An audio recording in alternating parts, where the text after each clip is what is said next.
Hi, ഞാൻ ശ്വേത മേനൻ.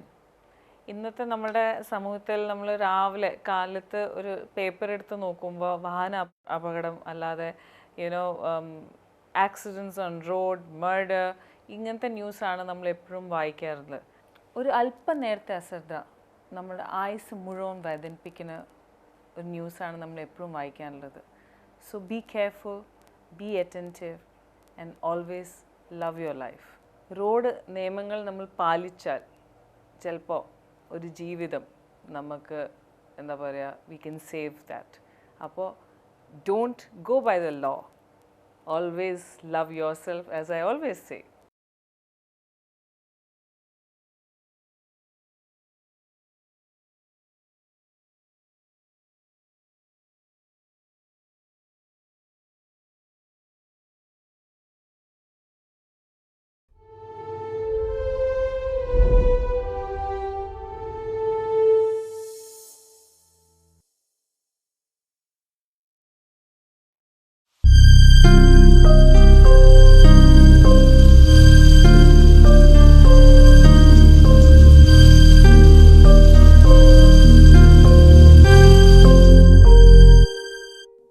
ഇന്ത്യയിൽ road അപകടങ്ങളാണ് ഏറ്റവും കൂടുതൽ മരണം ഉണ്ടാകാനുള്ള കാരണം.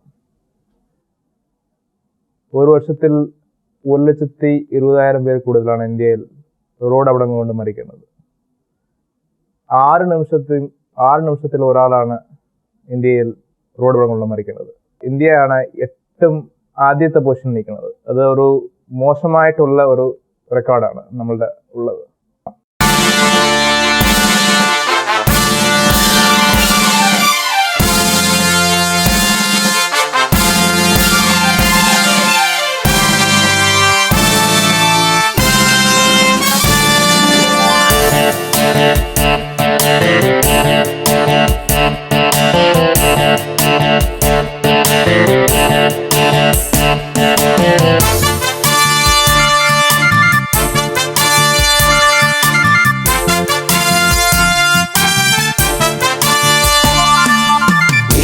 ദേവതേ, നിൻ മുന്നിൽ വയ്ക്കുന്നു ഭാരതത്തിൻ്റെ ബോധച്ചിരാതുകൾ. നീതിദേവതേ, നിൻ മുന്നിൽ വയ്ക്കുന്നു ഭാരതത്തിൻ്റെ ബോധച്ചിരാതുകൾ. നമ്മൾ നേരിൻ പകൽ വെട്ടമാകുവാൻ, നന്മ വിരിയുന്ന നാളുകൾ കാണുവാൻ, കണ്ണുനീർക്കണം ഒപ്പം കരങ്ങളായി നീതി പാലകർ. ഞങ്ങൾ വരുന്നിതാ നീതി പാലകർ, ഞങ്ങൾ വരുന്നിതാ. നീതി ദേവതേ, നിൻ മുന്നിൽ വയ്ക്കുന്നു ഭാരതത്തിൻ്റെ ബോധച്ചിരാതുകൾ.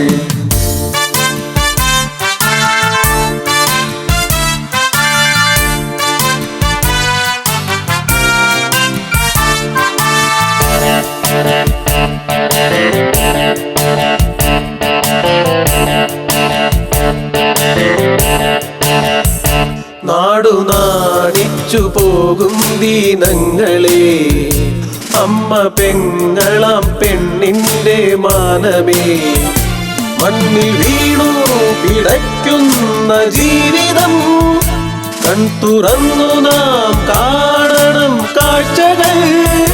വീരമക്കൾ ജനിച്ചൊരീ നാടിൻ്റെ പൂർവകാലം മറക്കാതിരിക്കണം. അമ്മമാർക്കു ഭയക്കാതുറങ്ങുവാൻ നമ്മൾ നാടിൻ്റെ കാവലാളാവണം. നീതി ദേവതേ, നിൻ മുന്നിൽ വയ്ക്കുന്നു ഭാരതത്തിൻ്റെ ബോധച്ചിരാതുകൾ. നമ്മൾ നേരിൻ പകൽ വെട്ടമാകുവാൻ, നന്മ വിരിയുന്ന നാളുകൾ കാണുവാൻ, കണ്ണുനീർക്കണം ഒപ്പം കരങ്ങളായി നീതി പാലകർ. ഞങ്ങൾ വരുന്നിതാ നീതി പാലകർ, ഞങ്ങൾ വരുന്നിതാ.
റോഡപകടങ്ങൾക്ക് പല കാരണങ്ങളുണ്ട്. പ്രധാനപ്പെട്ട ഒരു കാരണമെന്ന് പറയുന്നത് ഡ്രൈവറുടെ അശ്രദ്ധയാണ്. രണ്ടാമതായി പറയേണ്ട പ്രധാനപ്പെട്ട ഒരു കാരണം മദ്യപിച്ചുള്ള വാഹനം ഓടിക്കലാണ്. റോഡിന്റെ മെക്കാനിക്കൽ ഡിഫക്റ്റ് അല്ലെങ്കിൽ വണ്ടിയുടെ മെക്കാനിക്കൽ ഡിഫക്റ്റ്, അങ്ങനെ പലതരത്തിലുള്ള കാരണങ്ങൾ കൊണ്ട് റോഡപകടങ്ങൾ സംഭവിക്കാവുന്നതാണ്. ഇതിൽ ഏറ്റവും പ്രധാനപ്പെട്ട ഒരു കാരണമെന്ന് പറയുന്നത് ഡ്രൈവറുടെ അശ്രദ്ധ മൂലം ഉണ്ടാവുന്ന കാരണമാണ് ഏറ്റവും കൂടുതൽ അപകടങ്ങൾ ഉണ്ടാവുന്നത്. പൊതുസ്ഥലങ്ങളിൽ മദ്യപാനം കുറ്റകരം. മദ്യപിച്ച് വാഹനം ഓടിക്കുന്നത് ഗുരുതരമായ ക്രിമിനൽ കുറ്റവുമാണ്.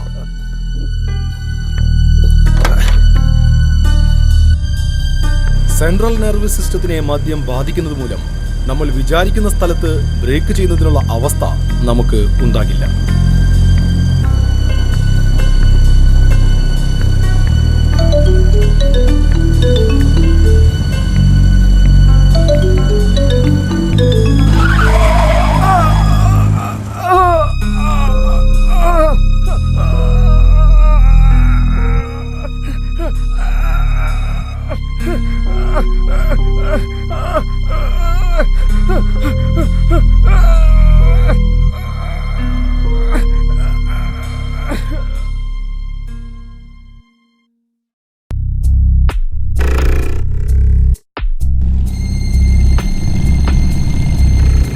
മദ്യപിച്ചോ പോലീസിനെ കണ്ട് ഭയന്നോ പോലീസ് തടഞ്ഞാൽ വണ്ടി നിർത്താതെ പോകരുത്. ഭയപ്പാടോടെയുള്ള യാത്ര അമിത വേഗത്തിനും വണ്ടിയുടെ നിയന്ത്രണത്തെയും ബാധിക്കും. അത് കൂടുതൽ അപകടത്തിന് വഴിയൊരുക്കും.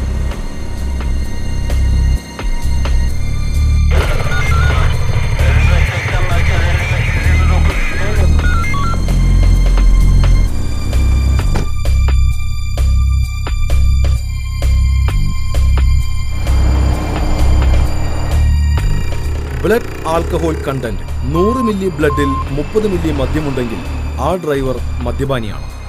ആൽക്കോമീറ്റർ അഥവാ ബ്രീത്ത് അനലൈസർ രേഖപ്പെടുത്തുന്നതിൽ തർക്കം വരുന്ന അവസ്ഥയിൽ മെഡിക്കൽ ചെക്കപ്പ് നടത്താം. ഡ്രൈവർ മദ്യപിച്ചു എന്ന് തെളിഞ്ഞാൽ പിഴ ചുമത്താനും കോടതിയിലേക്ക് അയക്കാനും അധികാരമുണ്ട്. മദ്യപിച്ചുകൊണ്ടോ മയക്കുമരുന്ന് ഉപയോഗിച്ചുകൊണ്ടോ ഒരിക്കലും വാഹനം ഓടിക്കരുത്. മദ്യവും മയക്കുമരുന്നും തലച്ചോറിന്റെയും നാഡീവ്യൂഹത്തിന്റെയും പ്രവർത്തനത്തെ തളർത്തുകയും കാഴ്ച മന്ദീഭവിപ്പിക്കുകയും മയക്കമുണ്ടാക്കുകയും ചെയ്യും. റോഡിലെ സാഹചര്യങ്ങളും മറ്റു റോഡ് ഉപയോക്താക്കളുടെ പെരുമാറ്റ രീതികളും വാഹനങ്ങളുടെ സ്പീഡും അകലവും ഒന്നും വ്യക്തമായി നിർണ്ണയിക്കാൻ സാധിക്കാതെ വരുന്നതിനാൽ പ്രതിപ്രവർത്തനത്തിന് സാധാരണ സന്ദർഭങ്ങളിലേതിൽ നിന്നും വ്യത്യസ്തമായി 3 ഇരട്ടിയോളം സമയം അധികമായി വേണ്ടിവരും. ഇത് അപകട സാധ്യത 10 മടങ്ങ് വർദ്ധിപ്പിക്കും. മദ്യപിച്ച് വാഹനം ഓടിക്കുന്നത് ഗുരുതരമായ ക്രിമിനൽ കുറ്റമാണ്. ഓരോ പ്രധാന ജംഗ്ഷനുകളിലും വാഹന ഗതാഗതം കൺട്രോൾ റൂമിൽ പോലീസ് നിരീക്ഷണത്തിലാണ്. അമിത വേഗത, ട്രാഫിക് നിയമം പാലിക്കപ്പെടാത്തത്, അപകടമുണ്ടാക്കി നിർത്താതെ പോകുന്നത് എന്നിങ്ങനെയുള്ള ആരും കണ്ടിട്ടില്ല എന്ന് നടിക്കുന്ന കുറ്റകൃത്യം പോലീസ് കാണുന്നു എന്നതാണ് സത്യം. ഓരോ ജംഗ്ഷനുകളിലെയും ഗതാഗത നിയന്ത്രണത്തിന് കൺട്രോൾ റൂമിൽ നിന്ന് കൃത്യമായ നിർദ്ദേശം ഡ്യൂട്ടി ഓഫീസർക്ക് അതത് സമയങ്ങളിൽ നൽകിക്കൊണ്ടിരിക്കുന്നു. നമുക്ക് എല്ലാവർക്കും അറിയാവുന്നതുപോലെ ഹെൽമെറ്റ് ധരിക്കാതെയും സീറ്റ് ബെൽറ്റ് ധരിക്കാതെയും വാഹനം ഓടിക്കുമ്പോൾ അപകടങ്ങൾക്ക് സാധ്യതയേറുകയാണ്. പലപ്പോഴും പോലീസിന് വേണ്ടിയിട്ടാണ് ഹെൽമെറ്റും സീറ്റ് ബെൽറ്റും ഒക്കെ നാം ധരിക്കുന്നത്. പോലീസ് ചെക്കിംഗ് സമയത്ത് മാത്രം ഹെൽമെറ്റ് ധരിക്കുകയും പോലീസ് ചെക്കിംഗ് കഴിഞ്ഞു കഴിഞ്ഞാൽ പിന്നെ ഹെൽമെറ്റ് ഊരി വെക്കുകയും ചെയ്യുന്ന ഒരു പ്രവണത പലപ്പോഴും കാണാറുണ്ട്. ഇത് നമ്മുടെ സുരക്ഷിതത്തിന് വേണ്ടിയിട്ടാണെന്ന് നാം ഓരോരുത്തരും മനസ്സിലാക്കണം. അല്ലാതെ പോലീസ് ചെക്കിങ്ങിന് വേണ്ടിയിട്ടല്ല നാം ഹെൽമെറ്റും സീറ്റ് ബെൽറ്റും ധരിക്കേണ്ടത്.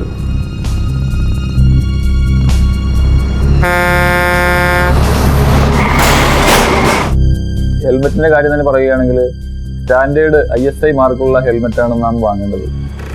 ക്വാളിറ്റി ഇല്ലാത്ത ഹെൽമെറ്റ് ഉപയോഗിക്കുമ്പോൾ നിങ്ങളുടെ തലയ്ക്കും ക്ഷതം സംഭവിക്കാം. ഹെൽമെറ്റ് ഉപയോഗിക്കുന്നത് അപകടങ്ങളിൽ തലയ്ക്ക് ക്ഷതം സംഭവിക്കാതിരിക്കാനാണ് എന്ന് എപ്പോഴും ഓർക്കുക. ISI 4151 മാർക്ക് ഹെൽമെറ്റ് വാങ്ങിക്കുവാൻ ശ്രദ്ധിക്കുക. ഒരു കാരണവശാലും മായ്ച്ചോ ചുരണ്ടിയോ കളയാനാവാത്ത ISI മാർക്ക് ശ്രദ്ധിച്ചു വാങ്ങിക്കുക.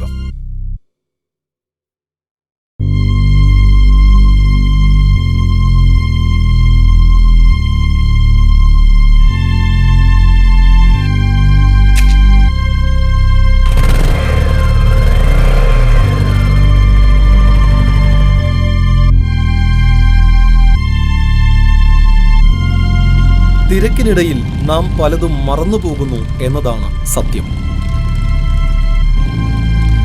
ഈ ഹെൽമറ്റ് ധരിച്ചു പോയതുകൊണ്ട് ഇദ്ദേഹത്തിനുണ്ടായ നേട്ടം നോക്കൂ.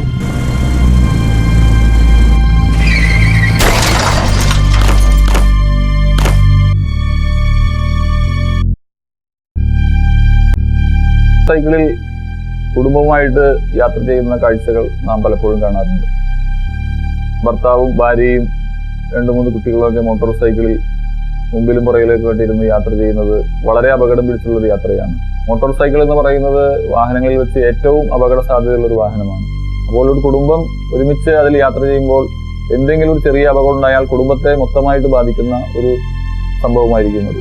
അതുകൊണ്ട് പരമാവധി മോട്ടോർ സൈക്കിളിൽ 2 പേരാണ് അതിൽ യാത്ര ചെയ്യാൻ അനുവദിച്ചിട്ടുള്ളത്. അതിൽ കൂടുതൽ യാത്ര ചെയ്യാൻ ഒരിക്കലും അനുവദിക്കാൻ പാടില്ല.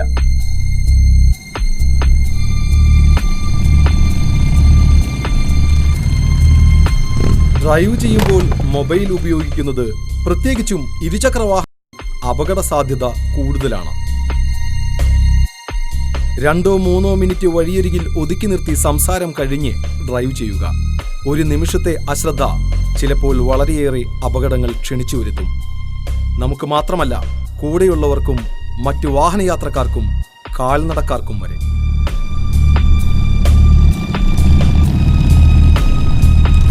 ഇതൊന്ന് ശ്രദ്ധിക്കൂ. ഹെൽമറ്റ് ഹാൻഡിലിനല്ല, തലയ്ക്കാണ് ആവശ്യം. അയ്യോ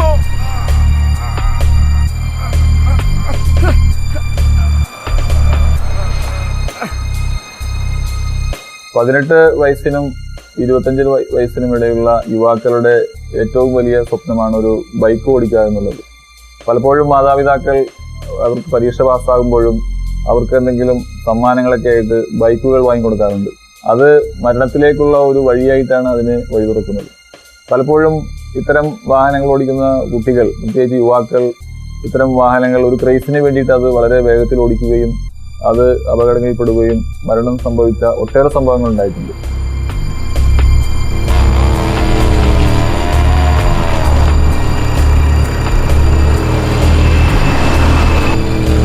രണ്ട് കിലോമീറ്റർ ദൂരപരിധിയിൽ നിന്ന് വരുന്ന വാഹനങ്ങളുടെ വേഗത സ്പീഡ് ഇന്റർസെക്ടർ അഥവാ ട്രാഫിക് റഡാറിൽ പതിയുന്നതാണ്. 18 വയസ്സിന് താഴെയുള്ള കുട്ടികൾ വാഹനങ്ങൾ ഓടിച്ചു പോകുമ്പോൾ അപകടം സംഭവിക്കുകയോ പോലീസ് പിടിക്കുകയോ ചെയ്താൽ വാഹന ഉടമയുടെ ലൈസൻസ് പിടിച്ചെടുക്കുകയും പിഴ ചുമത്തുകയും ചെയ്യുന്നതാണ്. പലപ്പോഴും ആളുകൾക്ക് ഒരു സംശയം അല്ലെങ്കിൽ പരാതി ഉണ്ടാകാറുണ്ട്. ഇത്തരം അപകടത്തിൽപ്പെട്ടവരെ ആശുപത്രിയിൽ എത്തിച്ചു കഴിഞ്ഞാൽ അത് പോലീസ് കേസിൽ സാക്ഷി പറയേണ്ടി വരുമോ എന്നുള്ള കാര്യത്തെപ്പറ്റിയൊക്കെ സംശയം ഉണ്ടാകാറുണ്ട്. ഒരിക്കലും അത്തരം സംശയത്തിന് അടിസ്ഥാനമില്ല. അത്തരം അപകടങ്ങളിൽപ്പെട്ട് ആളുകളെ എത്തിക്കുന്നവർക്ക് പോലീസ് ഡിപ്പാർട്ട്മെന്റ് ഇപ്പോൾ പാരിതോഷികങ്ങൾ നൽകുന്നുണ്ട്. വാഹനാപകടങ്ങളുടെ ഭീകരത ഇന്ന് നമ്മുടെ സമൂഹത്തെ സംബന്ധിച്ചിടത്തോളം വളരെയധികം നൊമ്പരമുണ്ടാക്കുന്ന ഒരുപാട് അനുഭവങ്ങൾ നമുക്ക് ബാക്കി വയ്ക്കുന്നുണ്ട്. ട്രാഫിക് അപകടമായിട്ട് ബന്ധപ്പെട്ട ഒരു ക്ലാസ് എടുക്കാൻ വേണ്ടിയിട്ട് ഒരു സ്കൂളിൽ പോയ സമയത്ത് 8ാം ക്ലാസ്സിൽ പഠിക്കുന്ന ഒരു പെൺകുട്ടി എന്നോട് ചോദിച്ചു, സർ, അപകടത്തിൽപ്പെട്ട ആൾക്കാരെ രക്ഷിക്കാൻ മടിക്കുന്നതിൽ അത്തരക്കാർക്കെതിരെ എന്തെങ്കിലും നിയമപരമായ നടപടിയെടുക്കാൻ പറ്റുമോ? ഞാനൊരു നിമിഷം ചിന്തിച്ചു. അത്തരത്തിൽ നിയമപരമായ ഒരു നടപടിയിൽ കൊണ്ട് ഒരാൾക്കാരെ നിർബന്ധിക്കേണ്ട വിഷയമാണോ അത്? ധാർമ്മികത കൊണ്ടും മനുഷ്യത്വം കൊണ്ടും നമുക്ക് സ്വയം തോന്നേണ്ട ഒരു കാര്യമല്ലേ? ആ കുട്ടിയുടെ അച്ഛൻ 45 മിനിറ്റോളം അപകടസ്ഥലത്ത് കിടക്കുകയും ചോര വാർന്ന് മരിക്കുകയും ചെയ്തൊരു അനുഭവം ആണ് ആ കുട്ടി പങ്കുവെച്ചത്. അത് പറഞ്ഞു തീരുമ്പോൾ ആ കുട്ടിയുടെ കണ്ണിൽ നിന്നും കണ്ണുനീർ വീഴുകയും എന്നോട് ചോദിച്ചു, ഒരുപക്ഷെ ആരെങ്കിലും എൻ്റെ അച്ഛനെ ആശുപത്രിയിൽ എത്തിച്ചിരുന്നെങ്കിൽ എൻ്റെ അച്ഛൻ ഇന്നും ജീവിച്ചിരിക്കുമായിരുന്നില്ലേ സാർ എന്ന് ചോദിച്ചപ്പോൾ നമ്മുടെ സമൂഹത്തിൽ ഇന്ന് വന്നുപോകുന്ന ഒരു മനുഷ്യത്വമില്ലായ്മ കൂടി എനിക്ക് തോന്നുകയാണ്. റോഡ് അപകടങ്ങളിൽപ്പെട്ട് കിടക്കുന്ന രോഗികളെ എങ്ങനെ ഉള്ള ഫസ്റ്റ് എയ്ഡാണ് നൽകേണ്ടത് എന്നുള്ളത് വളരെ പ്രധാനപ്പെട്ടൊരു കാര്യമാണ്. പലപ്പോഴും കാണാറുള്ളത് ആക്സിഡൻറ്റിൻ്റെ സീരിയസ്നെസ് അനുസരിച്ച് പലപ്പോഴും അവർക്ക് സിവിയറായിട്ടുള്ള ബ്ലീഡിങ് ഉണ്ടാകാറുണ്ട്. അങ്ങനെയുള്ള രോഗികളെ എത്രയും പെട്ടെന്ന് ബ്ലീഡിങ് നിർത്തുവാനുള്ള സംവിധാനം, അതായത് പ്രഷർ ബാൻഡേജുകളോ മറ്റു തുണികളോ ശക്തമായ രീതിയിൽ അമർത്തിപ്പിടിച്ച് കെട്ടി എത്രയും പെട്ടെന്ന് അടുത്തുള്ള ആശുപത്രിയിലേക്ക് എത്തിക്കേണ്ടതാണ്. സ്പൈനൽ കോഡ് ഇഞ്ചറി വന്നു കഴിഞ്ഞാൽ സാധാരണ അവർക്ക് റോട്ടിൽ എണീക്കുവാൻ സാധിക്കാത്ത ഒരവസ്ഥയാണ് കാണാറുള്ളത്. അങ്ങനെയുള്ള രോഗികളെ എടുത്ത് വണ്ടിയിലേക്ക് മാറ്റുമ്പോൾ വളരെയധികം ശ്രദ്ധ ചെലുത്തേണ്ടതാണ്. കാരണം സാധാരണ സംഭവിക്കാറുള്ളത് രോഗിയുടെ കാല് പൊന്തിക്കുക, അതുപോലെ രോഗിയുടെ കൈ പൊന്തിക്കുക, അങ്ങനെ രണ്ടാൾ നിന്നാണ് രോഗിയെ വണ്ടിയിലേക്ക് എത്തിക്കുന്നത്. അത് തന്നെ ഗുരുതരമായ അവസ്ഥയിലേക്ക് എത്തിക്കും.